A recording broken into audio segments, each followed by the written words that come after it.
بسم اللہ الرحمن الرحیم۔ قائدین جماعت، بزرگوں، نوجوانوں، عزیز بچوں، خواتین اسلام، الحمدللہ آج کا یہ دینی اجتماع جس کی دوسری نشست میں ہم اور آپ بیٹھے ہوئے ہیں، اس نشست کے آغاز کے لیے میں عزیزم عبادہ صدیقی بن محمد صدیق کو دعوت دیتا ہوں، تشریف لائیں اور قرآن مجید کی تلاوت سے مجلس کا آغاز فرمائیں۔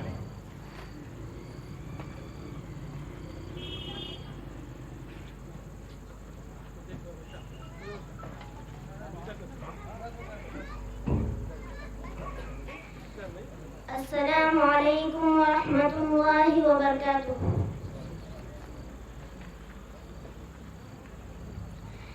اعوذ باللہ من الشیطان الرجیم، بسم اللہ الرحمن الرحیم۔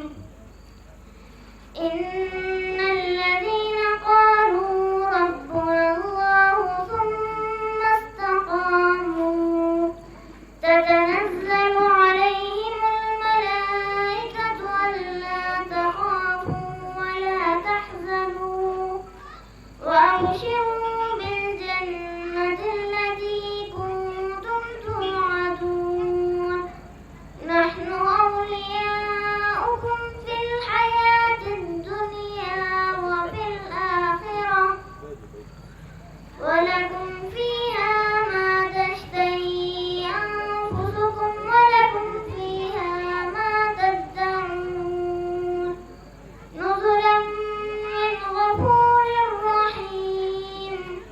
ومن أحسن قولا ممن دعا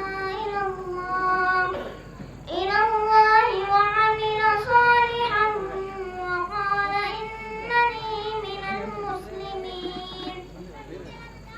ولا تستوي الحسنة ولا السيئة، ادفع بالتي هي أحسن فإذا الذي بينك وبينه عداوة كأنه ولي حميم، وما يلقاها إلا الذين صبروا وما يلقاها إلا ذو حظ عظيم۔ وإما ينزغنك من الشيطان نزغ فاستعذ بالله إنه هو السميع العليم۔ السلام عليكم۔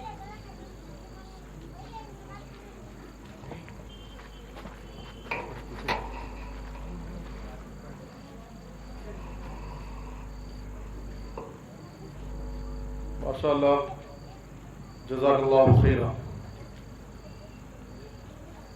ابھی تک ہم اور آپ عزیزم عبادہ صدیقی کی زبانی قرآن مجید کی آیات سماعت فرما رہے تھے۔ ہم اور آپ مسجد خلیل الرحمن کے احاطے میں اس پروگرام میں بیٹھے ہیں۔ آپ سب کو اچھی طرح معلوم ہے ڈاکٹر خلیل الرحمن صاحب مرحوم، میں یہ بات پیش کرنے سے پہلے مجلس میں اگر ڈاکٹر فضل الرحمن صاحب موجود ہیں تو ان سے گزارش ہے کہ وہ اسٹیج پر تشریف لے آئیں۔ ڈاکٹر خلیل الرحمن صاحب مرحوم، ان کی بڑی دلی خواہش تھی کہ اس مقام کو، اپنی اس جگہ کو وہ اللہ کے گھر کے لیے وقف کریں۔ ان کے لائق فرزندوں نے اور بیٹیوں نے سب نے بڑی خوشی کے ساتھ، اتفاق کے ساتھ اپنے والد محترم کی اس وصیت کو اس خواہش کو صرف پورا نہیں کیا بلکہ جگہ بھی وقف کی اور اس جگہ پر ایک شاندار بہترین مسجد کی بھی تعمیر کی الحمدللہ. اور آج اس مسجد کی اہمیت ہم اور آپ محسوس کر رہے ہیں. انشاءاللہ بہت جلد یہ مسجد یہاں سے متصل جو مکانات ہیں ان کے ذریعے آباد ہوگی. اللہ تعالیٰ ان کے حق میں، ان کے والدین کے حق میں اس کار خیر کو قبول فرمائے اور ان کے لیے زیادہ آخرت بنائے. مسجد کے منتظمین کی یہ دیرینہ خواہش تھی کہ ایک پروگرام کا انعقاد ہو اس مقام پر. بیچ میں لاک ڈاؤن کے مسائل سے ہم اور آپ گزر رہے تھے جس کی وجہ سے یہ پروگرام ملتوی ہوتا گیا. الحمدللہ وہ گھڑی آ چکی ہے کہ جس پروگرام میں ہم اور آپ بیٹھے ہیں ابھی آگے اس مسجد کو آباد کرنے کے لیے اور اس جگہ کو مزید تعلیم سے آباد کرنے کے لیے مسجد کے ذمہ داروں کے اور ان کے فرزندان کے بڑے نیک عزائم ہیں، حوصلے ہیں. دعا فرمائیں کہ اللہ تعالیٰ ان کے عزائم کو پورا فرمائے اور ان کی کوششوں اور محنتوں کو قبول فرمائے. آئیے بلا تاخیر میں اب ہمارے اس مجلس کے آج کی اس اجتماع کے خصوصی مقرر مہمان عالم دین فضیلت الشیخ عبدالحسیب مدنی حفظہ اللہ کو میں بڑے ادب و احترام سے دعوت دیتا ہوں. آپ سے گزارش کرتا ہوں کہ آپ تشریف لائیں اور اپنے موضوع کی وضاحت کریں. شیخ کا موضوع ہے نوجوانوں کا مقام اور ان کی ذمہ داریاں. مشکورہ.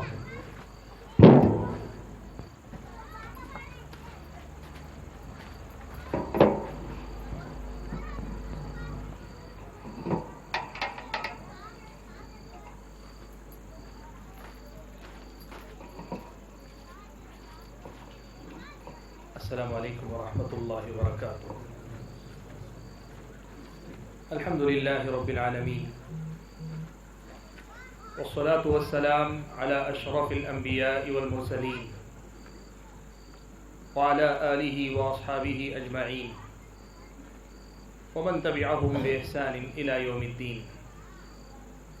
یا ایہا الذین آمنوا اتقوا اللہ حق تقاته ولا تموتن إلا وأنتم مسلمون. يا أيها الناس اتقوا ربكم الذي خلقكم من نفس واحدة وخلق منها زوجها وبث منهما رجالا كثيرا ونساء واتقوا الله الذي تساءلون به والأرحام إن الله كان عليكم رقيبا. يا أيها الذين آمنوا اتقوا الله وقولوا قولا سديدا يصلح لكم أعمالكم ويغفر لكم ذنوبكم ومن يطع الله ورسوله فقد فاز فوزا عظيما. أما بعد فأعوذ بالله من الشيطان الرجيم. بسم الله الرحمن الرحيم. الله الذي خلقكم من ضعف ثم جعل من بعد ضعف قوة ثم جعل من بعد قوة ضعفا وشيبة يخلق ما يشاء وهو العليم القدير. انتہائی محترم اور معزز علماء کرام، مسجد کے بنانے والے ذمہ دار حضرات اور اس مسجد کو آباد کرنے والے مصلی حضرات، اللہ تبارک و تعالیٰ کا میں سب سے پہلے شکر بجا لاتا ہوں کہ اس نے آج آپ حضرات کے درمیان شریک ہونے اور کچھ دیر تک اپنے مطلب کی کچھ باتیں جن میں میری اور آپ کی دنیا کی بھلائی ہے اور جس میں میرے اور آپ کی آخرت کی کامیابی اور کامرانی کا سامان ہے، ایسی کچھ باتیں کہنے، سننے اور یہاں بیٹھ کر غور و فکر کرنے کا اس نے ہم اور آپ کو موقع عطا فرمایا ہے. اللہ سے دعا کیجیے کہ اللہ تعالیٰ جو ہم بات کریں اس کا مقصد اللہ کی خوشنودی بنا دے اور ان کو ہمارے اور آپ کے سب کے حق میں اللہ تعالیٰ مفید بنا دے. آمین۔ حاضرین گرامی، مجھے جو عنوان آپ کے سامنے واضح کرنا ہے، بیان کرنا ہے، وہ عنوان ہے نوجوانوں کا مقام اور ان کی ذمہ داریاں۔ ہم نوجوانوں کے مقام کی بات کرتے ہیں تو سماج میں، معاشرے میں ان کی حیثیت کیا ہے، ان کا وزن کتنا ہے، یا پھر تاریخ ہم اور آپ کو ان نوجوانوں کے بارے میں کیا بتلاتی ہے، کون سا ان کا اپنا کردار ہمیشہ رہا ہے، یعنی تاریخ میں ان کا مقام کیا ہے، یا پھر قرآن و سنت کی تعلیمات کی روشنی میں جوانی کا جو مرحلہ اللہ تبارک و تعالی نے ہم اور آپ کو عطا کیا، شریعت اسلامیہ کی نظر میں اس کا مقام کیا ہے، یا پھر حالات جو انسانوں پر سے، قوموں پر سے گزرتے ہیں، مخصوص حالات میں الگ الگ طبقات کی اہمیت اور حیثیت گھٹتی بڑھتی رہتی ہے۔ اس اعتبار سے موجودہ دور کے جو حالات ہیں، ان حالات میں نوجوانوں کا مقام یا ان کی اپنی ذمہ داریاں کیا ہو سکتی ہیں، ان تمام پہلوؤں پر الگ الگ انداز سے بات کی جا سکتی ہے، اور اہل علم اس موضوع پر بات کرتے ہیں، اس لیے کہ ہمارے اپنے اجتماعات میں سے ہر اجتماع میں نوجوانوں سے خطاب کوئی نہ کوئی ایک عالم دین ضرور کرتا ہے۔ علماء قوم کے نوجوانوں سے ضرور مخاطب ہوتے ہیں، نوجوانوں کے سامنے بہت ساری باتیں رکھتے چلے آتے ہیں، لیکن اس سب کے باوجود ہر بار پھر سے ایک مرتبہ آپ کے سامنے نوجوانوں ہی کے عنوان پر خطاب کرنے کے لیے کہا جاتا ہے، تو اس کا مطلب یہ ہے کہ جو نوجوان ان باتوں سے مستفید ہو کر اپنی ذمہ داری کو نبھا رہے ہیں، ان کی ہمت افزائی کی جا سکے، ان کو بتایا جا سکے کہ تمہاری اپنی محنتیں، تمہاری اپنی کوششیں، تمہاری اپنی قربانیاں اور تم جو کچھ کر رہے ہو اس کا ہمیں اعتراف ہے، تم اس خیر کے راستے پہ جمے رہو، ثابت قدم رہو۔ اور جو نوجوان بار بار کی آواز کے بعد بھی توجہ نہیں دے پاتے ہیں، ان کو ایک مرتبہ پھر آواز دی جا رہی ہے کہ کم از کم اب تو واپس لوٹ آؤ، اب تو پھر سے کھڑے ہو جاؤ، اب تو کم از کم اپنی ذمہ داری کو سمجھ کر ادا کرنے والے بن جاؤ، کہ قوموں کے مستقبل کی جو آرزو اور امید ہوتی ہے تم نوجوانوں ہی سے وابستہ ہوا کرتی۔ یہی مقصد ہوتا ہے، اور اسی مقصد کے پیش نظر آپ کے سامنے اہل علم نوجوانوں کے موضوع پر گفتگو کرتے ہیں اور بات رکھتے ہیں۔ اور میں بات آپ کو بتانا چاہتا ہوں کہ بالخصوص ہمارا اپنا جو ملک ہندوستان ہے، اس ملک کا یہ امتیاز ہے کہ یہاں کی آبادی کی اکثریت نوجوان ہے۔ دنیا کے اندر الگ الگ ملکوں کا حساب الگ الگ ہے، لیکن ہندوستان ان ممالک میں آتا ہے، ان ملکوں میں اس کا شمار ہوتا ہے کہ جہاں کی آبادی کی اکثریت نوجوان ہیں۔ اس اعتبار سے اگر ہم دیکھیں تو نوجوانوں سے خطاب کرنا دراصل قوم کی اکثریت سے خطاب کرنا، اور قوم کی اکثریت سے جب خطاب کرتے ہیں اور اکثریت جب نوجوانوں کی ہے تو اس کا مطلب یوں سمجھیے کہ آپ کی تبدیلی پورے ملک کی تبدیلی بن سکتی ہے، آپ کے اندر آنے والا انقلاب پورے ملک کے اندر آنے والا انقلاب بن سکتا ہے، اور آپ کے اندر آنے والا خیر پورے ملک کے اندر خیر کا منادی ہو سکتا ہے، خیر کی ایک آواز ہو سکتی ہے۔ اسی لیے نوجوانوں کو بار بار مخاطب کیا جاتا ہے۔ حاضرین گرامی، قرآن و سنت اگر آپ پڑھ کر دیکھیں تو قرآن مجید کے اندر اللہ تبارک و تعالیٰ نے اور پیارے نبی صلی اللہ علیہ وسلم نے احادیث کے اندر جوانی کے مرحلے کو اللہ تبارک و تعالیٰ کی خصوصی نعمت کے طور پر متعارف کروایا۔ میری اور آپ کی زندگی کا ہر معاملہ اللہ تعالیٰ کا احسان ہی ہے، اللہ کی نعمت ہی ہے، اسی نے دیا ہے تو یہ زندگی ہے، اسی نے باقی رکھا ہے تو میرا اور آپ کا وجود ہے، اسی نے دیا ہے تو میری اور آپ کی صلاحیتیں، قابلیتیں، سب کچھ اسی کا دیا ہوا ہے، اس نے دیا ہے تو ہے، اور وہ اگر لے لے تو پھر سب کچھ ختم ہے۔ لیکن اللہ تعالیٰ نے اپنی دی ہوئی ان نعمتوں میں سے جوانی کا خاص طور پہ تذکرہ کر کے مجھ کو اور آپ کو یہ خاص پیغام دیا ہے کہ دیکھو نعمتیں اپنی جگہ پہ ہر نعمت نعمت ہے، لیکن نعمتوں میں اگر سید النعم کہے، نعمتوں کے سردار اگر گنائے جائیں، ان نعمتوں میں سے ایک جوانی ضرور آئے گی کہ اللہ تعالیٰ نے تمہیں جو نعمتیں اس دنیا کے اندر عطا کی ہیں ان میں تمہاری اپنی جوانی کا مرحلہ بھی اللہ تعالیٰ کی بہت بڑی نعمت ہے۔ آپ نوٹ کر کے دیکھیں، جو حضرات جوان ہیں وہ اپنے سے چھوٹے بچوں کو دیکھ لیں یا اپنے سے بڑی عمر کے بزرگوں کو دیکھ لیں، یہ کمزور ہیں، وہ عاجز ہیں۔ ان کے بچوں کی کمزوری انہیں ان کے طرح کوئی بھی اقدام کرنے کی راہ میں رکاوٹ بن جاتی ہے، تو وہیں بزرگ تمنائیں رکھتے ہیں، آرزو رکھتے ہیں، لیکن ان کی عاجزی، ان کی قوتوں کا مزمحل ہو جانا، کمزور ہو جانا انہیں بہت کچھ کرنے سے روک لیتا ہے۔ یہ سمجھنے کے لیے کہ جوانی اللہ تعالیٰ کی بہت بڑی نعمت ہے، اللہ تعالیٰ کا بہت بڑا انعام ہے، اللہ تعالیٰ کا خصوصی تحفہ ہے، یہ سمجھنے کے لیے آپ کو زیادہ کچھ نہیں، اپنی صبح سے شام تک کے معمولات میں کتنی سہولتیں ہیں، کتنی آسانی ہے، کتنی پھرتی ہے، کتنی اللہ تبارک و تعالیٰ نے چستی آپ کے اندر رکھی ہے، کتنی اللہ تعالیٰ نے تر و تازگی آپ کو عطا کی ہے، کتنی تیز رفتار آپ کو اللہ نے بنایا۔ صرف اسی پر آدمی غور کر لے تو خود بخود اللہ تعالیٰ کی اس نعمت کا احساس اس کے اندر جاگ سکتا ہے۔ لیکن اللہ تبارک و تعالیٰ نے قرآن و سنت کے اندر آپ کو یاد دلایا ہے کہ میں نے یہ نعمت دی ہے تو نعمت کا حساب بھی ہوگا۔ ثم لتسألن یومئذ عن النعیم، پھر تم سے تمہاری نعمتوں کے بارے میں ضرور پوچھا جائے گا۔ اور جب نعمتوں میں یہ بڑے درجے کی نعمت ہے، اعلیٰ درجے کی نعمت ہے، اونچی نعمت ہے، تو محاسبہ بھی اس کا خصوصی طور پر کیا جائے گا، الگ سے اس کا حساب و کتاب لیا جائے گا۔ زندگی کا حساب بھی دینا، اعمال کا حساب تو دینا ہی ہے، اپنے صبح و شام کا حساب دینا ہی ہے، ذرہ برابر نیکی کی ہے اس کا بھی حساب ملے گا، ذرہ برابر برائی کی ہے اس کا بھی حساب و کتاب ہوگا۔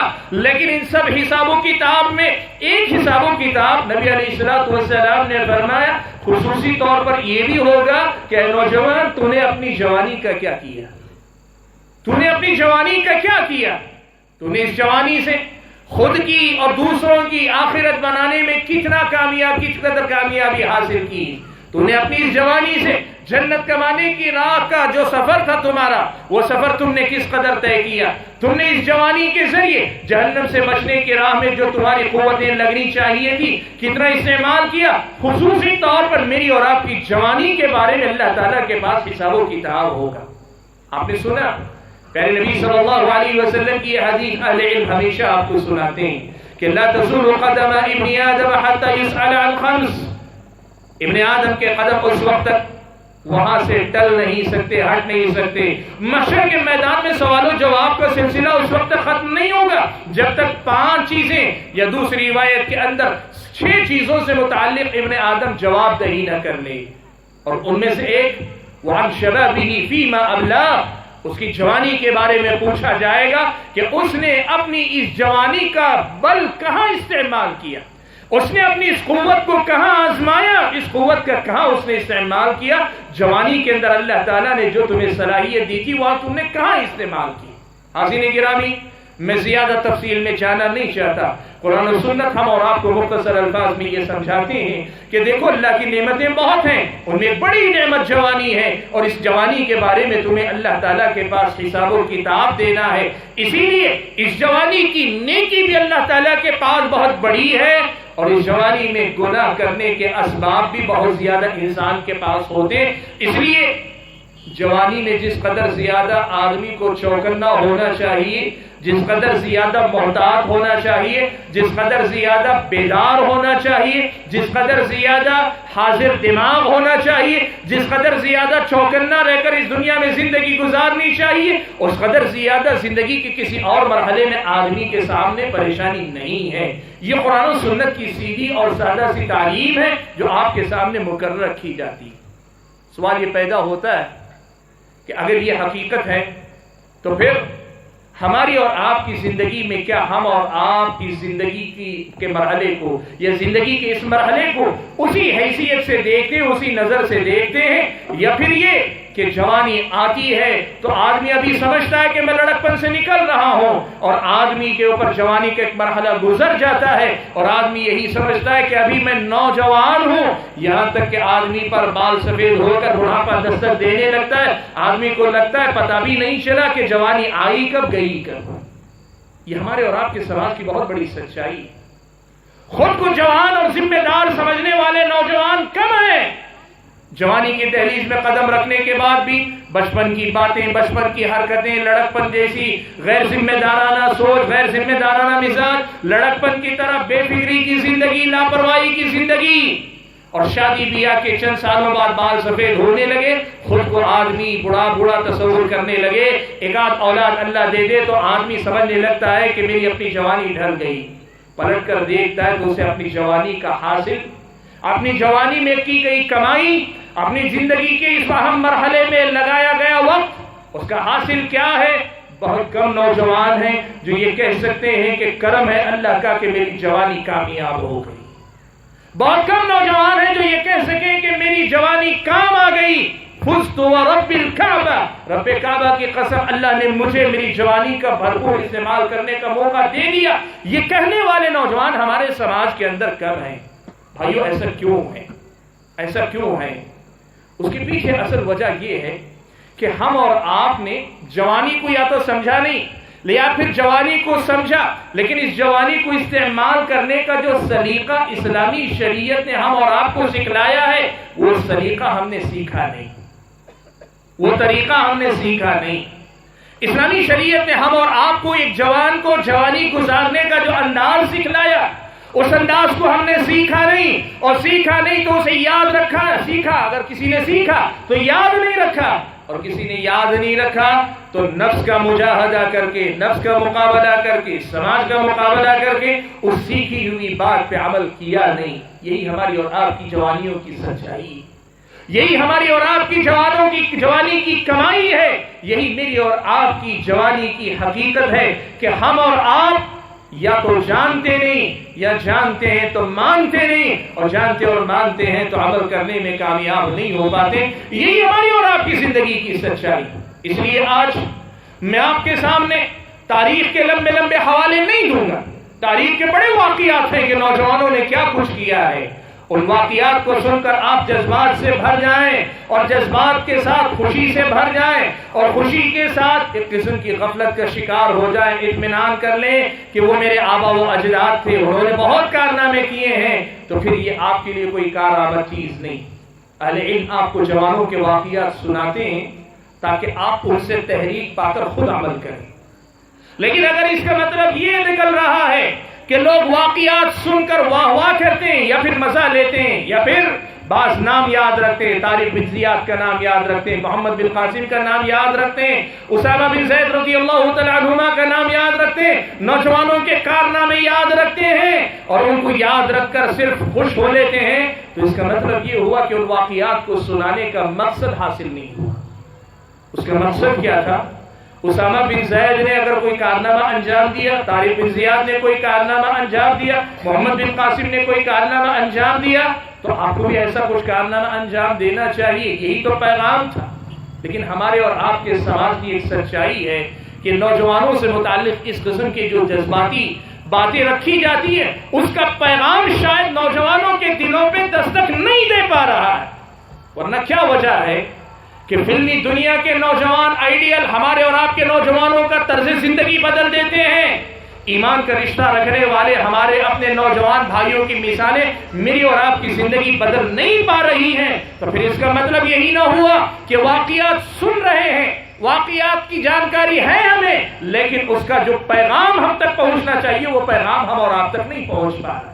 بھائیوں، اسی لیے آج آپ حضرات کے سامنے میں تاریخ کے واقعات کا تذکرہ کم کروں گا یا نہیں کروں گا، لیکن وہ باتیں ضرور بتاؤں گا جو آپ ایک نوجوان کی حیثیت سے کرنا آپ کی ذمہ داری ہے، آپ پر فرض ہے، آپ پر واجب ہے، یہ آپ کی ذمہ داری ہے۔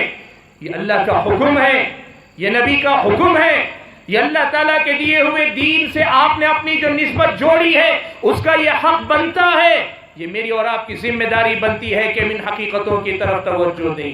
بھائیوں، سب سے پہلی ذمہ داری جو مجھے آپ حضرات کو یاد دلانی ہے وہ یہ کہ عام طور پر نوجوانوں کے بارے میں جب بات کی جاتی ہے تو نوجوان کا تعارف کچھ اس انداز میں کروایا جاتا ہے کہ نوجوان دنیا کو بدل دیتا ہے، نوجوان انقلاب لانے والا ہوتا ہے، نوجوان زمانے کے نظام کو پلٹ دینے والا ہوتا ہے، نوجوان کی طاقت اتنی ہے کہ نوجوان اگر چاہے مشرق و مغرب کے قلابے ملا دے، فلاں کر دے، فلاں کر دے۔ یہ جو گفتگو ہوتی ہے میرے بھائیوں، اس کا ایک بہت بڑا نقصان ہماری اور آپ کی زندگی میں دیکھنے کو مل رہا ہے، اور وہ نقصان یہ ہے کہ ہماری اور آپ کی زندگی کے اندر ہم زمانے کو بدلنے کی بات کرتے ہیں، دنیا کو بدلنے کی بات کر رہے ہیں، ہم انقلاب لانے کی بات کر رہے ہیں، ہم ایسی تنظیموں، ایسی جماعتوں یا ایسی پارٹیوں کے ساتھ جڑ رہے ہیں جو بڑے بڑے وعدے کر کے نوجوانوں کو یہ یقین دلا رہی ہے کہ آپ دنیا بدل سکتے ہیں، دنیا بدل دیں گے۔ لیکن بھائیوں، اس کا سب سے بڑا نقصان یہ ہو رہا ہے کہ نوجوان زمانے کو بدلنے کے لیے تیار ہے، خود کو بدلنے کے لیے نوجوان تیار نہیں۔ یہ سب سے بڑا نقصان ہے آج میدان میں۔ میں آپ کو بتاؤں، سیاسی پارٹیوں کے پاس یوتھ ونگ ہے، دینی جماعتوں کے پاس شبان کے جو ہے اپنے خصوصی حلقے ہیں، نوجوانوں کے جوانان فنان، کسی بھی مسلک کی آپ بات کریں، سب کے پاس نوجوانوں کی خصوصی کمیٹیاں ہیں، سب کے پاس چاہے سیاست کے اندر ہو یا دین کے نام پر جتنی تنظیمیں جماعتیں ہیں، سب کے پاس ایک چیز ہے، سب کے پاس نوجوانوں کی خصوصی کمیٹیاں، اور سب لوگ تیار کر رہے ہیں، اپنے اپنی تنظیم کے تحت تیار کر رہے ہیں۔ کس لیے؟ وہ دنیا کو آپ کو بدلنا ہے، آپ کو انقلاب لانا ہے، آپ کو تبدیلی لانا ہے، آپ کو فلاں کرنا ہے، آپ کو فلاں کرنا ہے۔ اسلامی شریعت یہ کہتی ہے کہ یہ اسلام کا مزاج نہیں ہے، اسلام کی سوچ نہیں، اسلام یہ کہتا ہے کہ نوجوان سب سے پہلے تجھے خود کو بدلنا ہے۔ اگر آپ خود کو نہ بدل سکے تو اللہ کہتا ہے لِمَ تَقُولُونَ مَا لَا تَفْعَلُونَ، جو خود کرتے نہیں دوسروں سے کرتے کیوں ہو؟ أَتَأْمُرُونَ النَّاسَ بِالْبِرِّ وَتَنْسَوْنَ أَنفُسَكُمْ وَأَنْتُمْ تَتْلُونَ الْكِتَابَ أَفَلَا تَعْقِلُونَ، لوگوں کو بھلائی کا حکم دینے کے لیے نکلے ہو، خود اپنے نفسوں کو بھلا بیٹھے ہو۔ اسلامی شریعت آپ پڑھ کر دیکھ لیں، پوری اسلامی شریعت اس بات پر گواہ ہے، اسلام نے کبھی مسلم نوجوان کی تربیت ایسی نہیں کی کہ وہ دنیا بدلنے چلے لیکن خود کو بدلنے کے لیے تیار نہ ہو۔ اسلام ہم اور آپ کو کیا سکھاتا ہے؟ اس کے بالکل الٹ اسلام کی تعلیم۔ اسلام یہ کہتا ہے کہ دیکھو، خود کو بدلنا واجب ہے، فرض ہے، تمہاری اپنی ذمہ داری ہے، تمہیں خود کو بدلنا ہے سب سے پہلے، اور زمانے کو بدلنے کا موقع ملا تو بدلو، موقع نہ مل سکا تو پھر ارادہ رکھو، عزم رکھو، حوصلہ رکھو، تیاری رکھو۔ آج ہمارا مسئلہ کیا ہے؟ لوگ دوسروں کو بدلنا چاہتے، خود بدلنے کے لیے تیار نہیں۔ قرآن و سنت آپ پورا کا پورا پڑھ کر دیکھ لیں، قرآن و سنت میں اللہ تبارک و تعالیٰ نے ہم اور آپ کو کیا سکھلایا؟ اسلامی شریعت میں ان نوجوانوں کی تعریف کم کی ہے جو دنیا بدلنے کی بات کرتے ہیں، اسلامی شریعت نے تعریف ان نوجوانوں کی ہے جو خود کو بدلتے ہیں، خود میں تبدیلی لاتے ہیں۔ اس لیے پہلی بات آج کی اس خطاب میں، پہلی ذمہ داری جو آج آپ کو یاد دلانا چاہتا ہوں، سب سے پہلے خود کو اور اس کے بعد آپ سبھی بھائیوں کو جو یاد دلانا چاہتا ہوں وہ یہ کہ اپنے من میں ڈوب کر پاجا سراغ زندگی، تو اگر میرا نہیں بنتا نہ بن، اپنا تو بن۔ آپ اپنی آخرت کی فکر کیجیے، آپ دنیا مت بدلیے، آپ محلے کو بدلنے کی فکر چھوڑیے، آپ اپنے آپ کو بدلیے، اپنے آپ کو بنائیے، اپنے آپ کے اندر تبدیلی لائیے۔ آپ بدل گئے، دنیا بدل جائے گی، یہ لکھ کر دینے تیار ہیں، اور خود نہ بدل کر زمانہ بدلنے کے خواب دیکھتے رہے، خواب خواب رہ جائے گا، کبھی تعبیر دیکھنی نصیب نہیں ہوگی۔ آپ مجھے بتاؤ، پیارے نبی صلی اللہ علیہ وسلم کے صحابہ سے لے کر ماضی قریب تک کی تاریخوں میں پائیدار تبدیلی سماج میں اگر لائی ہے نوجوانوں نے، تو کون سے نوجوان تھے جو خود کو پہلے بدلتے تھے، بعد میں سماج کو بدلنے کی بات کرتے تھے؟ آج معاف کرنا، ہمارا اور آپ کا مزاج کچھ ایسا بن گیا، تنظیمیں، جماعتیں، جمعیتیں یا پھر یہ کہ سیاسی پارٹیاں سب کی یوتھ ونگ میں شامل ہو گئے، نوجوان خوش کہ میری اپنی قوتیں کارآمد ثابت ہو گئی۔ تمہاری جوانی جب تمہیں ہی بنا نہ سکی تو دنیا کو بنا بھی دے تو کیا حاصل کیا تم نے؟ تمہاری میری زندگی اگر خود میرے اپنے کام نہ آئی، میری اور آپ کی جوانی خود میرے کام نہ آئی، تو دنیا والوں کے کام آ بھی گئی تو ہم نے کون سا تیر مار لیا؟ میرے بھائیوں، اسی لیے سب سے پہلے خود کو بدلنے کی بات کرو، خود کو بدلنے کی بات کرو۔ آپ دیکھو پیارے نبی صلی اللہ علیہ وسلم نے ذکر کیا، سبعۃ یظلھم اللہ فی ظلہ یوم لا ظل الا ظلہ، 7 خوش نصیب لوگ جن کو اللہ تعالی عرش کے سائے تلے جگہ دے گا۔ 7 خوش نصیب لوگ جن کو اللہ تعالی عرش کے سائے تلے جگہ دے گا، جس دن کے اس سائے کے علاوہ کوئی سایہ نہیں ہوگا۔ اللہ کے نبی نے بیان فرمایا، شاب نشأ فی عبادت اللہ، وہ نوجوان جس کی جوانی عبادت میں گزرتی ہے۔ اللہ کے نبی نے یہ نہیں کہا وہ نوجوان جو انقلاب لے آئے، وہ نوجوان جو فلاں کر دے فلاں۔ اصل چیز ہے خود کو بدلو، خود اللہ کی بندگی کرنے والے بنو۔ تمہارا عقیدہ اتنا مضبوط ہونا چاہیے، تمہاری نمازیں مثالی ہونی چاہیے، تمہارے اپنے اخلاق مثالی ہونے چاہیے، تمہارے اپنے معاملات مثالی ہونے چاہیے، تمہارا اپنا کردار ایمان اور اسلام کا گواہ ہونا چاہیے، تمہاری اپنی شخصیت خیر کا منبع ہونا چاہیے۔ خود کو بدلنے کی بات کرو تبھی بات بن پائے گی۔ خود کو بدلے بھی نہ، دنیا کو بدلنے کی بات کرو تو اسلامی شریعت تو ہم اور آپ کو یہ نہیں سکھاتی۔ شاب نشأ فی عبادت اللہ، نوجوان وہ ہے جو اللہ تعالیٰ کی عبادت میں اپنی جوانی گزارے۔ آپ کو میں پوچھوں، آپ کو اگر پوچھوں 5-6 نام ایسے بتاؤ نوجوانوں کے جنہوں نے دنیا میں انقلاب لائے، آپ ضرور گنائیں گے۔ میں نے بھی گنایا آپ کے سامنے، محمد بن قاسم کا نام آیا، اسامہ بن زید رضی اللہ تعالیٰ عنہ کا نام آیا، دیگر تیسرے چوتھے پانچویں 10 نام آپ گنا سکتے ہیں۔ لیکن میں آپ کے سامنے یہ بات رکھوں، آپ ایسے 5 نوجوانوں کے نام بتا دو جو عبادت گزار نوجوان تھے صحابہ میں سے، آپ بتا پائیں گے؟ میں آپ سے اگر پوچھوں 5 ایسے نوجوان صحابہ کا نام بتا دو، نوجوان صحابہ جو علم کے معاملے میں لگے رہتے تھے، ان کی زندگی کی صبح و شام علم میں لگی رہتی تھی، آپ بتا پائیں گے؟ حالانکہ مشہور نام ہے، لیکن ہمارے ذہنوں کی تربیت کچھ اس انداز سے ہوئی ہے کہ ہم صرف انقلاب لانے والے لوگ ہیں، ہم دنیا بدلنے والے لوگ ہیں۔ خود علم حاصل کرنے والے، خود اپنے آپ کو عبادت گزار بنانے والے، خود زاہد عابد قسم کے بننے والے، ایسے صحابہ کی بھی مثالیں ہمارے سامنے نہیں۔ اور آج ہمارے سماج کے اندر بھی ایک نوجوان اگر کسی یوتھ ونگ کا صدر ہو، کسی بھی پارٹی کا ہو، جمعیت کا ہو، جماعت کا ہو، تنظیموں کا ہو، پوری بستی والے بڑی عزت کی نگاہ سے دیکھتے ہیں۔ اور وہی ایک نوجوان 5 وقتہ با جماعت مسجد میں صف اول کا پابند ہو، ان دونوں میں موازنہ کر کے اپنے دل سے گواہی دو، بتاؤ تمہاری نظر میں حیثیت کس کی زیادہ ہے؟ اسلام یہ بتاتا ہے صف اول کا وہ پابند نوجوان آسمان والے کے پاس وہ مقام رکھتا ہے کہ کسی بھی جو نوجوان تنظیم کا ذمہ دار اس کے سامنے کوئی حیثیت نہیں رکھتا۔ بھائیوں، بات آپ کو بری لگ سکتی ہے، لیکن تبدیلی کی جب ہم بات کر رہے ہیں تو ہمیں ان حقائق کا سامنا کرنا پڑے گا۔ ہم دنیا بدلنا چاہتے ہیں، خود کو بدلنے کے لیے تیار نہیں، اور اسلام کہتا ہے تبدیلی اس وقت آئے گی جب نوجوان سب سے پہلے خود کو بدلنے کی بات کرے۔ جو نوجوان خود کو بدلنے کے لیے تیار نہ ہو، اسلامی شریعت کہتی ہے دنیا میں اس سے کچھ بھلا ہو تو ہو، لیکن پائیدار انقلاب یا اصل تبدیلی، اصل پیغام جو دنیا تک پہنچنا چاہیے وہ ایسے نوجوانوں سے نہیں پہنچ سکتا۔ آپ یاد رکھنا میرے بھائیوں، فرائض کی پابندی کرنے والا نوجوان ہی مثالی نوجوان ہے، واجبات کا خیال رکھنے والا نوجوان ہی وہ نوجوان ہے، اور نماز کی باجماعت پابندی کرنے والا نوجوان ہی نوجوان ہے۔ اسی لیے اللہ نے کہا شاب نشأ فی عبادت اللہ، وہ نوجوان جو اللہ تبارک و تعالیٰ کی عبادت میں پروان چڑھتا ہو۔ ایک بات بتاؤں آپ کو، جوانی ویسے ہی جذبات کا نام ہے، اور جذبات کے ساتھ اگر جذباتی حرکتوں سے آج نوجوان کو جوڑ دیا جائے، دماغ کو تسکین ملنے لگتی ہے کہ جو دل جو کہتے ہیں نا، مریض نے چاہا وہی، ڈاکٹر نے دیا وہی۔ ایک طرف نوجوان جذبات کا نام ہے، جوانی جذبات کا نام ہے، اور دوسری طرف لوگ ان کے جذبات کا استعمال کرنا جانتے ہیں، استعمال کر رہے ہیں، وہ بھی اپنے مقصد میں کامیاب، یہ بھی اپنی جگہ پہ خوش کہ میرے مرضی میری مطلب کا کام آ گیا۔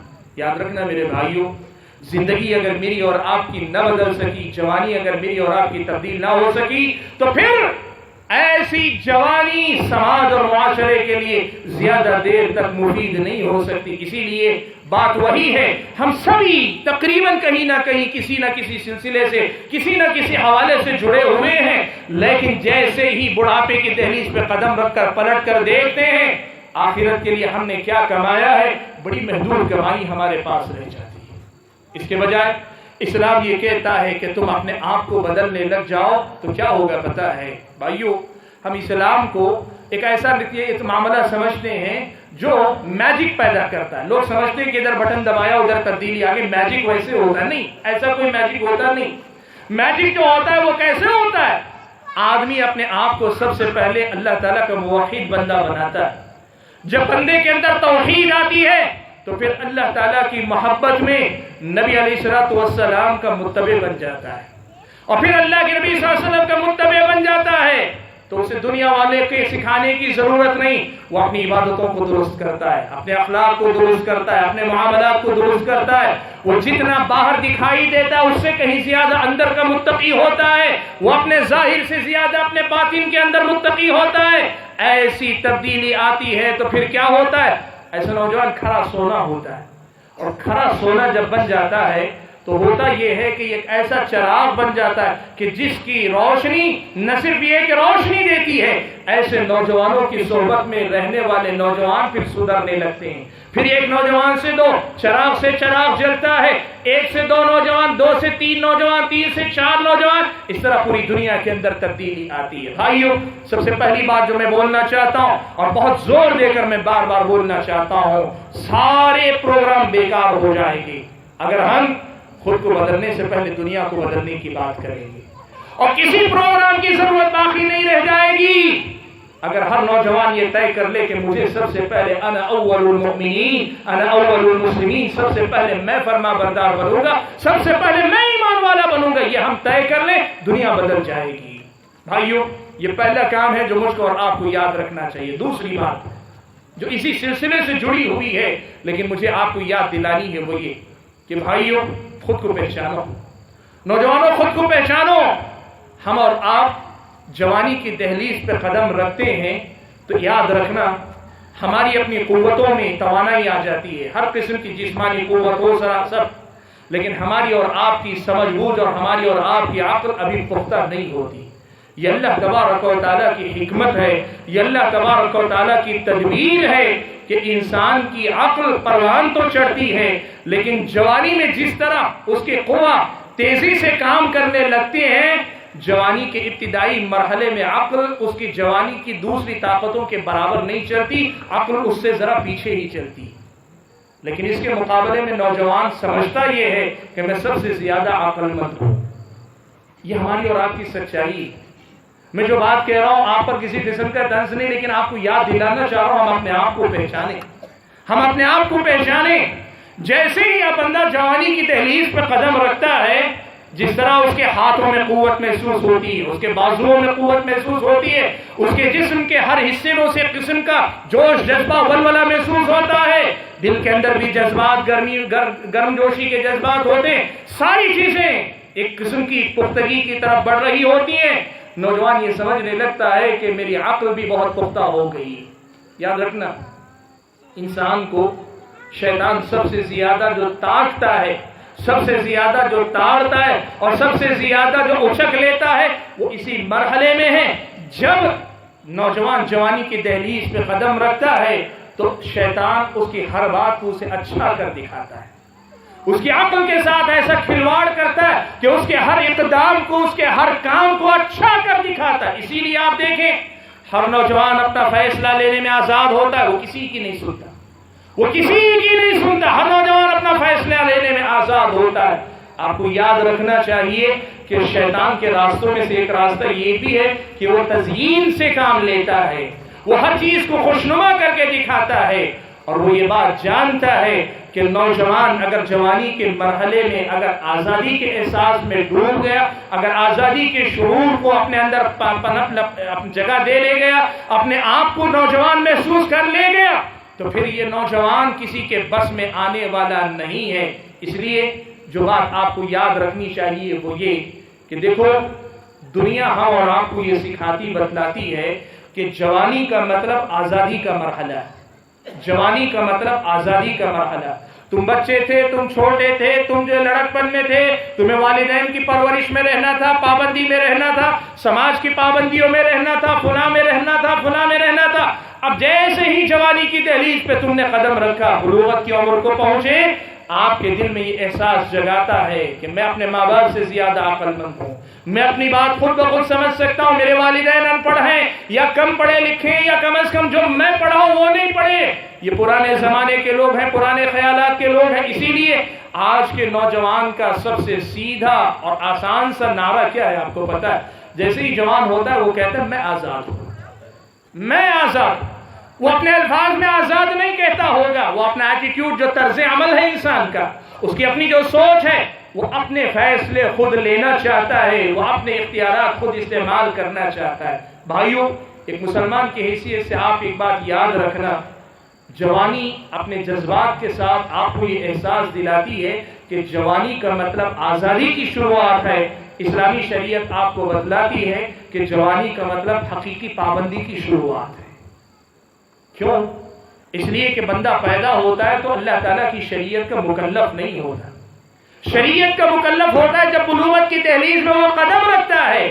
اسلامی شریعت ہم اور آپ کو سکھاتی ہے کہ ہم اور آپ پابند ہوتے ہیں بلوغت کے مرحلے کو پہنچ کر، اور ہماری اور آپ کی طبیعت، ہمارا اور آپ کا مزاج اور ہمارے مزاج کے ساتھ یہ سماج، یہ معاشرہ، یہ کالج، یہ اسکول، یہ ہمارے اور آپ کے دوست، یہ ہمارے اور آپ کے ملنے ملانے والے، اور اس سے آگے بڑھ کر یہ جو فلمی دنیا ہے، سیریلز کی دنیا ہے، یا نئے زمانے میں انٹرنیٹ کی دنیا ہے، جدید وسائل ہیں، یہ سب ہم اور آپ کو سکھاتے ہیں کہ یہ آزادی کا مرحلہ ہے، تمہیں اپنی من مانی زندگی جینی چاہیے. بھائیو، یہ وہ خطرناک مرحلہ ہے جہاں ہم میں سے اکثر لفظش کا شکار ہو رہے ہیں.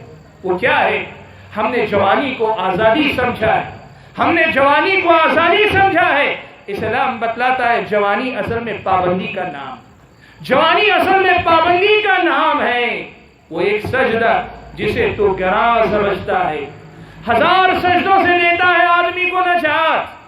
آدمی، نوجوان، یہ جو احساس اپنے اندر رکھتا ہے کہ میں جوان ہو رہا ہوں تو میں آزاد ہو رہا ہوں، یہ بھی آپ کو سمجھ لینا چاہیے کہ نوجوان کا یہ سمجھنا کہ میں آزاد ہو رہا ہوں، یہ انسان کا خود اپنے نفس کو دھوکہ دینا ہے. یہ بات یاد رکھو بھائیو، دنیا کا ہر انسان غلام ہے.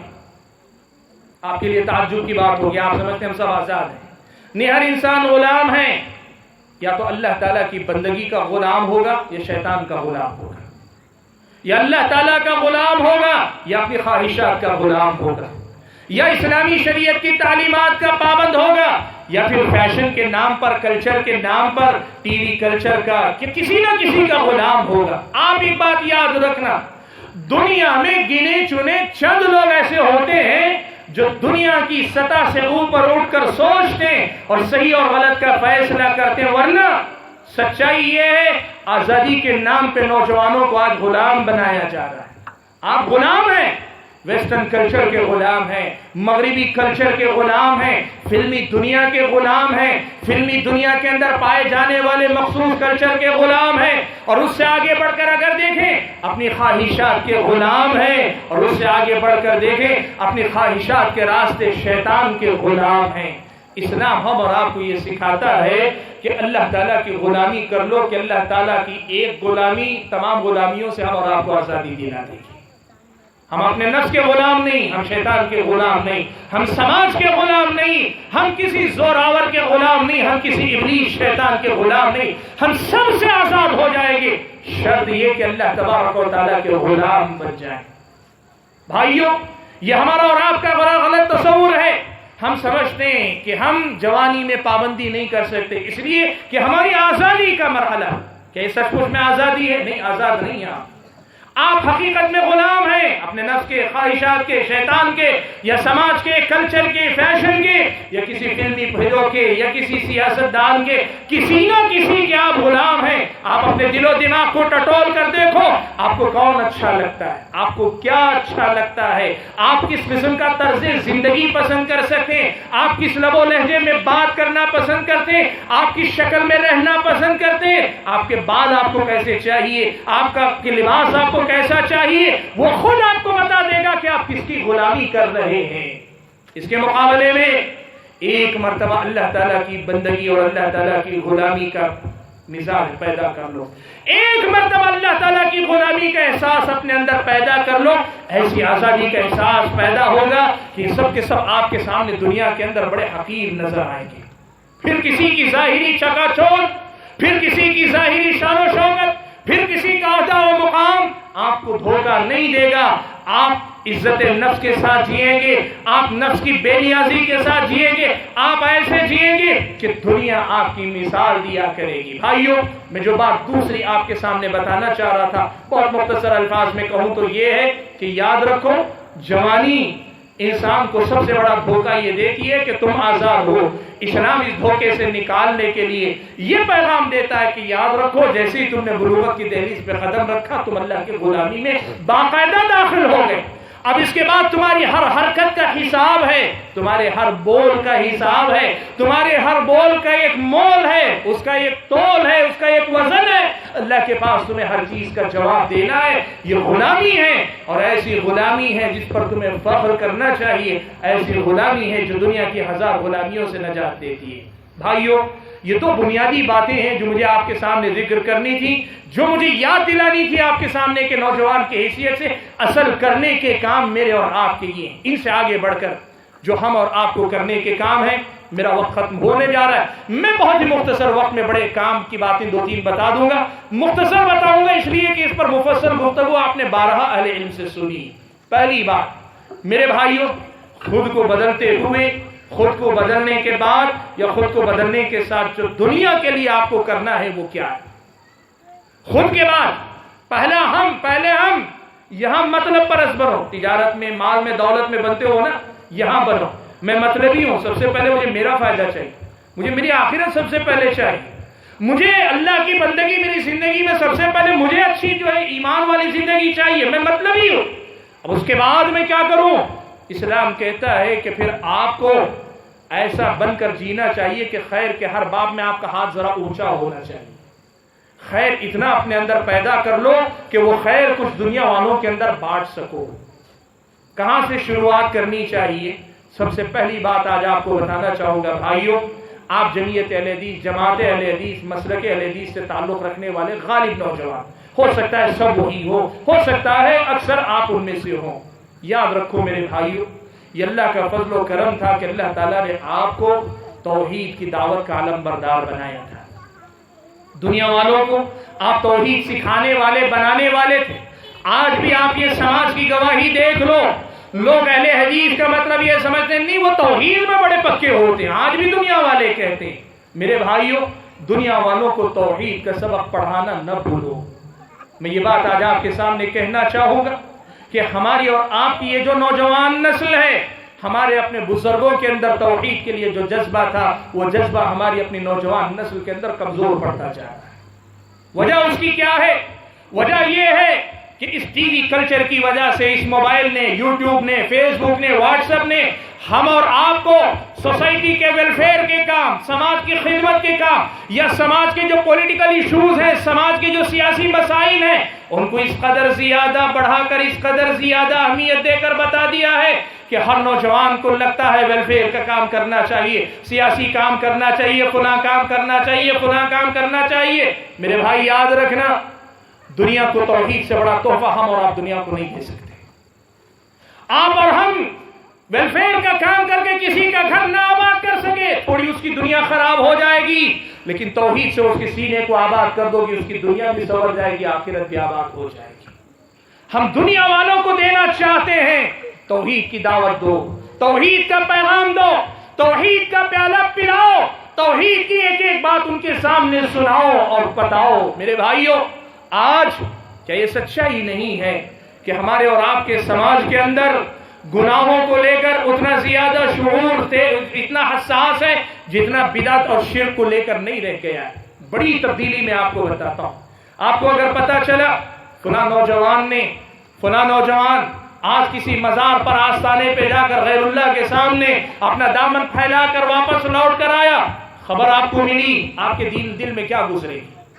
دوسرا واقعہ, فلاں نوجوان آج گیا کسی عورت کے ساتھ بدکاری کی, اس کی عزت پر حملہ کیا, فلاں کر کے آیا, آپ کے دل پہ کیا گزرے گی؟ دو حادثات آپ نے سنے. دونوں کو سننے کے بعد اگر عزت لوٹنے والے نوجوان کے خلاف آپ کے دل میں غصہ زیادہ ہے تو اس کا مطلب یہ ہوا کہ آپ نے توحید کو سمجھا نہیں, توحید کو سمجھایا. یہ ہمارے سماج کی سچائی ہے کہ دنیا والوں کی طرح یہ اہل بدعت کا طریقہ ہے کہ بدعتیوں کو بدعتیں ہلکی لگتی ہیں, گناہ بڑے لگتے ہیں. اسلام کی نظر میں یہ بھی غلط ہے وہ بھی غلط ہے, لیکن دونوں کی بات اگر کی جائے کہ بدعت گناہ سے بڑے گناہ سے, گناہ کبیرہ سے بڑا گناہ ہے, اور شرک کا معاملہ تو کفر و ایمان کا مسئلہ ہے. میرے بھائیوں, سماج کو آج جو ضرورت ہے وہ توحید کی ضرورت ہے. اور آج یہ بات یاد رکھنا, بعض نادان یہ کہتے ہیں کیا ہمیشہ توحید کی بات کرتے, یاد رکھنا جس کی توحید درست ہوتی ہے توحید ہی سے ہر خیر کی ابتدا ہوتی ہے. تو قرآن و سنت پڑھ کر دیکھو, نبی علیہ الصلوۃ والسلام نے کہا پڑوسی کے ساتھ حسن سلوک کرنے کی تعلیم دی, لیکن شروعات اللہ کے نبی نے توحید سے کی. کہا من کان یؤمن باللہ والیوم الآخر فلیکرم ضیفہ فلیکرم جارہ. اللہ کے نبی نے کہا جو آدمی اللہ پر اور آخرت کے دن پر ایمان رکھتا ہو اس کو چاہیے کہ وہ اپنے پڑوسی کی عزت کرے. اب آدمی سوچے پڑوسی کی عزت کرنا تو معاملات کی بات ہے, لیکن اللہ کے نبی شروعات کرتے ہیں اللہ پر اور آخرت کے دن پر ایمان ہے. تو پھر تم یہاں سے شروعات کرو گے تبھی ایک آدمی پڑوسی کی عزت کرنے والا بنے گا. صحیح بخاری کی روایت میں ماں عائشہ نے کہا قرآن مجید میں جو سب سے پہلے آیتیں ہوئی, قرآن کی مفصل صورت نازل ہوئی جس میں جنت جہنم کا تذکرہ, توحید رسالت آخرت جس کا موضوع کا مفصل صورتیں سب سے پہلے اتاری گئی. جب لوگوں کے اندر یہ ایمان مضبوط ہوا تب پھر حلال و حرام کی باتیں آئیں. کیوں؟ ماں عائشہ کہتی ہیں اگر وہ بات نہ ہوتی کہ ان کے دلوں کے اندر اللہ تعالیٰ کا وہ خوف و ایمان و توحید مضبوط نہ ہوئی ہوتی تو کہا جاتا شراب نہ پیو, کہتے ہم شراب پینا نہیں چھوڑیں گے. ان سے کہا جاتا زنا چھوڑ دو, کہتے ہم زنا نہیں چھوڑیں گے. یاد رکھو میرے بھائیوں, آج بھی یہ حقیقت آپ دیکھ لینا, کتنی ایسی دینی تنظیمیں ہیں وہ لوگوں کی اصلاح کے لیے کام کرتی ہیں. ایسا کم ہوتا ہے بہت کم ہوتا ہے کہ دوسری اصلاح کے نتیجے میں ان کی توحید کی اصلاح ہو جائے, لیکن ایسا ضرور ہوتا ہے کہ جو بندہ واقعی معنوں میں توحید کی اصلاح کرے اور واقعی معنوں میں موحد بنا دیا جائے, اس بندے کی توحید اس بندے کو نمازی بھی بناتی ہے, اس بندے کو معاملات کے سدھار کی طرف بھی لے کر جاتی. بھائیوں, کرنے کا پہلا کام کیا ہے؟ اس دنیا کو توحید کا سبق پڑھاؤ. اور میں یہ بات آپ کو صاف طور پہ کہنا چاہوں, خیر کے ہر کام میں آپ حصہ لیں, روکا نہیں جا رہا ہے, لیکن ایسا نہیں ہونا چاہیے کہ دنیا والے توحید کی اہمیت نہیں سمجھتے, وہ توحید کی بات نہیں کرتے. آپ توحید کی اہمیت سمجھتے, آپ توحید کی بات نہ کر کے آپ بھی وہی بات کہیں جو دنیا والے کہتے ہیں. بھائیوں, توحید پہ سب سے پہلے محنت کرو, یہ کام مجھ کو اور آپ کو سب سے پہلے کرنا چاہیے. دوسرے نمبر پر بھائیوں, جو ہم اور آپ کو کرنا چاہیے سماج کے لیے اور آج کے موجودہ حالات میں, بھائیوں اپنے معاشرے کو الفت اور محبت والا معاشرہ بنانے کی کوشش کرو. دیکھو اللہ کے نبی صلی اللہ علیہ وسلم مدینہ ہجرت کر کے آئے, پہلے اللہ کے نبی صلی اللہ علیہ وسلم نے جو کام کیا وہ کام کیا تھا آپ کو پتہ ہے؟ وہ کام یہ تھا کہ اللہ کے نبی صلی اللہ علیہ وسلم نے انصار اور مہاجرین کے درمیان مواخات, بھائی چارہ اللہ کے نبی نے کروایا. کیوں کروایا؟ یاد رکھنا میرے بھائیوں, ایک ایک نوجوان بڑا طاقتور ہے, لیکن اس کی طاقت وہیں ٹوٹ جاتی ہے جب وہ بکھرا ہوا رہتا ہے. آپس میں الفت اور محبت پیدا کرو, اور الفت اور محبت ایسی کہ اللہ کی خاطر محبت کرو, اللہ کی خاطر ایک دوسرے سے تعلقات نبھانے والے بنو. اسلامی شریعت مجھ کو اور آپ کو اس بات کی تعلیم دیتی. دیکھو آج ہمارے سماج کی ایک بہت بڑی سچائی یہ ہے کہ ہم نفرتیں وراثت میں پاتے ہیں. ہمارے باپ دادا کی کسی سے لڑائی تھی, چونکہ وہ میرے والد کے دشمن تھے اس لیے ان کے بچے بھی میرے دشمن, چونکہ وہ میرے والد کے ساتھ تعلقات خراب رکھتے تھے اس لیے فلاں سے بھی میرے تعلقات. آپ پوچھ لیں, اپنے آپس میں دیکھ لیں, آپ کے اپنے بھائی سے کوئی لڑائی نہیں, کبھی کوئی جھگڑا نہیں, ان کے اور ہمارے والد کے زمانے سے تعلقات خراب تھے. بھائیوں یاد رکھنا, خیر وراثت میں دے کر جاؤ, نفرتیں وراثت میں بانٹ کر مت جاؤ. اس وقت اس ملک ہندوستان کے اندر ہم مسلمانوں کو جس چیز کی ضرورت ہے وہ آپس میں الفت و محبت کی ہے. انصار و مہاجرین جیسی محبت کی ضرورت ہے. ہم ایک دوسرے کا دست و بازو بنیں گے تبھی ہم اور آپ ترقی کر پائیں گے. اور اس معاملے میں ہمیں موروثی یعنی وراثت میں ملی ہوئی نفرتوں کو قربان کرنا پڑے گا. ہمیں دنیا کے مفادات قربان کرنے پڑیں گے. کئی مرتبہ ایسے ہوگا کہ ہمیں کچھ چیزوں کی قربانی دینی پڑے گی, دینا پڑے گا, دیں آپ قربانی. اور کئی مرتبہ ایسے بھی ہوگا سیاسی پارٹیوں سے وابستگی, وہ میرا اپنا پڑوسی ہے لیکن میرے تعلقات اچھے نہیں. کیوں؟ میں فلاں پارٹی سے, وہ فلاں پارٹی سے. آپ کی پارٹی, آپ کی سیاست آپ کے دائرے میں, لیکن ایک مسلمان کی حیثیت سے الفت اور محبت, مواخات, رشتہ جو ہوتا ہے اسے مضبوط کرنے کی کوشش کرو. بھائیوں یہ جو رشتہ ہے جب آپس میں مضبوط ہوگا, آپ یقین کریں سماج کے اندر دسیوں خیر کے کام کی بنیاد یہیں سے پڑے گی کہ آپ کے درمیان تعلقات اچھے. آج آپ طے کر کے جائیں کہ آج سے 1 مہینے بعد تک آپ اپنے محلے کے سارے لوگوں سے تعلقات بنائیں گے. آپ کو پتہ ہے اسلامی شریعت نے مسلمانوں کے جو آپسی تعلقات ہیں ان کو جوڑنے, ان کو نبھانے کی اتنی فضیلتیں بیان کی ہیں کہ آپ اندازہ نہیں لگا سکتے. پیارے نبی صلی اللہ علیہ وسلم کی ایک حدیث صرف سناتا ہوں. اللہ کے نبی فرماتے ہیں ایک آدمی بنی اسرائیل میں اپنے قریے سے نکلا, بازو والے قریے جا رہا تھا.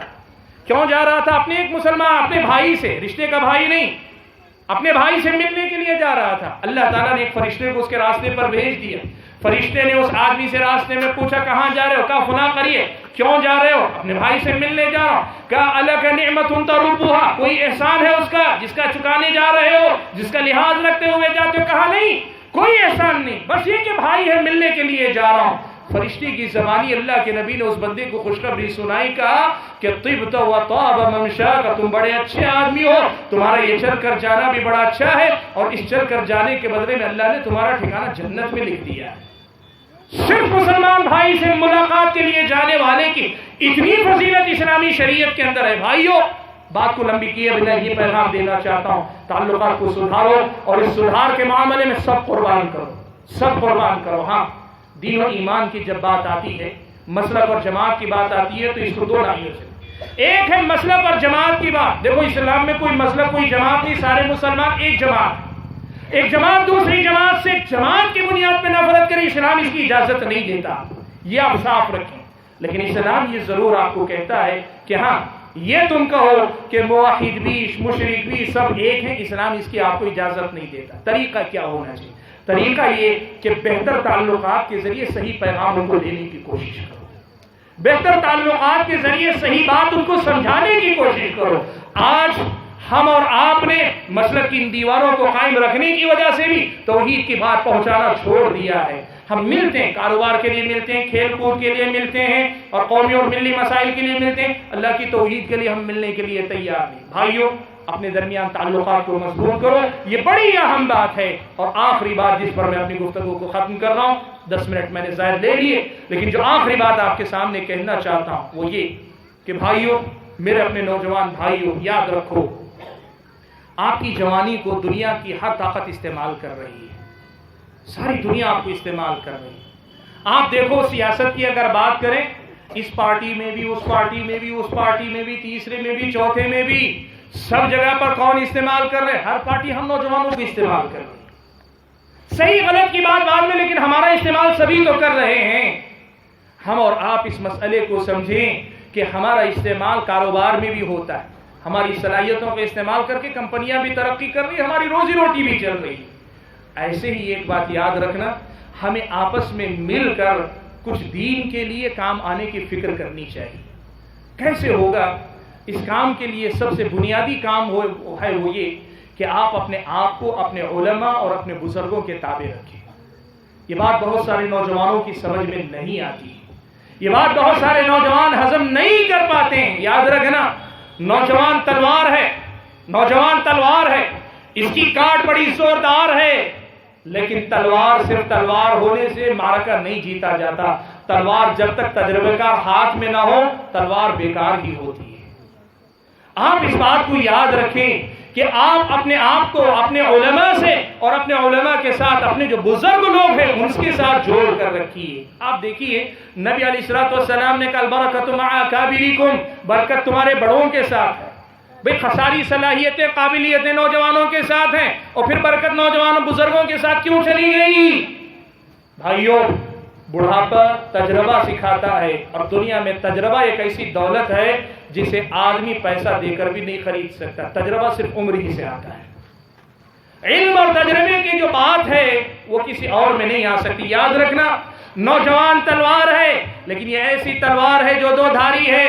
کبھی چلی تو خود اپنا بھی نقصان کر بیٹھ سکتی ہے، لیکن جو نوجوان علماء اور اپنے قوم کے جو ذمہ دار سمجھدار بزرگ لوگ ہیں ان کے ہاتھ میں اپنے آپ کو دے، ان کے ساتھ مل کر چلے، وہ نوجوان کارگر نوجوان ہوتا ہے. وہ تلوار بڑی کارگر ہوتی ہے، وہ بڑی مفید ہوتی ہے.